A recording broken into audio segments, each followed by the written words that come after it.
If you are about to go on a trip, this is the video to watch. I'm going to tell you all of my packing secrets and tips. Let's pack efficiently, shall we? Before you think, oh, I know everything that you could possibly say, I promise you, I'm going to teach you a trick for packing that you did not know before.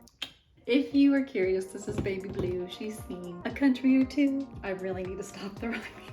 I really recommend that you buy a smaller suitcase that has this extendable capability. When you get an email, it'll usually say the dimensions that are allowed for suitcases. I always recommend, especially with your carry-on, you buy one that is a little bit smaller, because if you do plan to take like a weekend trip in country, sometimes those smaller airplanes have smaller carry-on size dimensions. Then you don't have to go out and buy another suitcase when you get into country because you thought this would be your carry-on for the whole trip, but it doesn't actually fit the dimension qualifications. Just remember that there's always a weight limit for your carry-on, but I've never had anyone weigh my carry-on, so just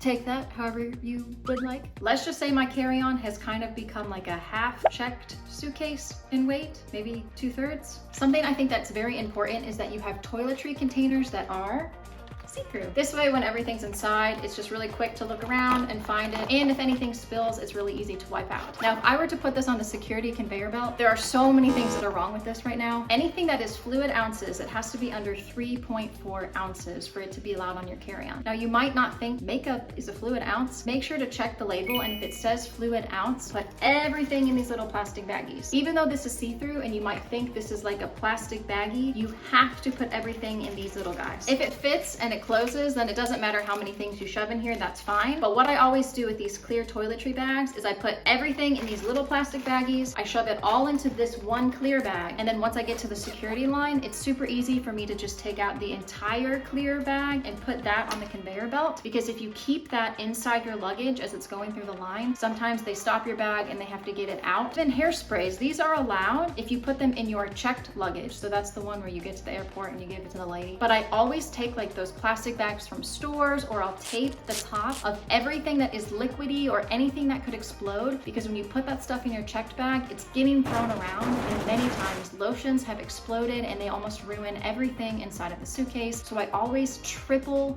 bag and tape up anything that could explode in my checked bag. This actually weighs your suitcases. I really recommend that whatever weight limit that you have, you go a little bit under it, because at the airport, the scales automatically round up. It's not good for your suitcase to go over the weight limit, because then you have to pay a crazy dumb fee. How do I fit so much in my suitcase? Well, there are two techniques that people usually use to pack. One is the rolling of the clothes, and so you can fold the clothes up, roll them, and then you can lay them in the suitcase. You can kind of look at your suitcase almost like a bookshelf, and you can just pick the things that you want. I personally want to fit as much as possible into my suitcases, so I actually use these things called magic bags. And magic bags, you shove a bunch of clothing in there, and then you zipper them shut. That's what it's called, zipping it shut? Yeah.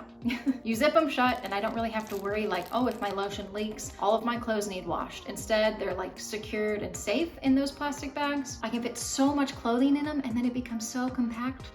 It is wonderful. Now, I get the magic bags where you roll out to the air, but I think the ones with vacuums work a whole lot better. So it's up to you. Are you just trying to get a whole lot of stuff overseas? You don't have to live out of your suitcase. You're gonna be like moving. I really recommend you buy the ones with the vacuum, because they get really, really small. But if you're going to be on a trip where you're gonna go from place to place to place, and you have to pack your bag and unpack your bag a lot, I recommend you buy the ones where they roll out the air, because on the go, you don't ever need to have a vacuum. If you are traveling overseas and you're not leaving for like 2 weeks, the most important money saving tip I can give you is find a card right now that has no international transaction fees. Let's say that you want to pull 50,000 won out of the ATM in South Korea. It'll say, okay, so you want to pull 50,000 out, but there is a 4,000 won service fee charge. Every time that the ATM says that, you just click yes, because it doesn't matter, because with your no international transaction fee card, at the end of the month, I literally get refunded every international transaction fee. To take public transportation, you're either going to have cash, or you're gonna have to put cash on a T-Money card. If you're going to South Korea and you don't know what a T-Money card is, check out this video at the end.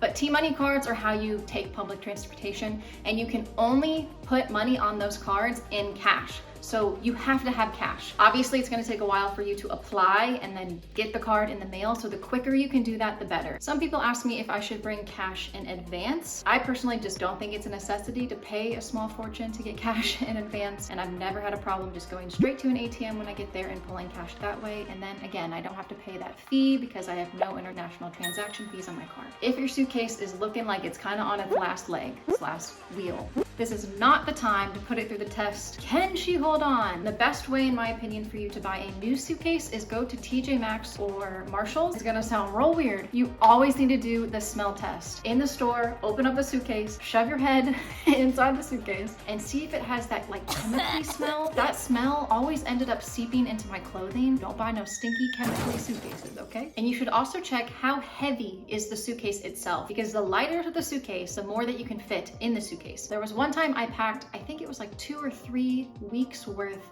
of contacts, daily contacts, and I put them in like a plastic baggie and I put them in my suitcase. They were gone by the time that I got my suitcase. Anything that could be expensive, I would just put it in your carry-on suitcase. Do not pack valuable things in your checked bag. I just would rather have my own 2 eyes on my bag at all times and know that nobody could possibly open up my bag and steal it. Make sure to like this video if you enjoyed it. You can check out one of these videos before you go as well, and I will see you in the next one.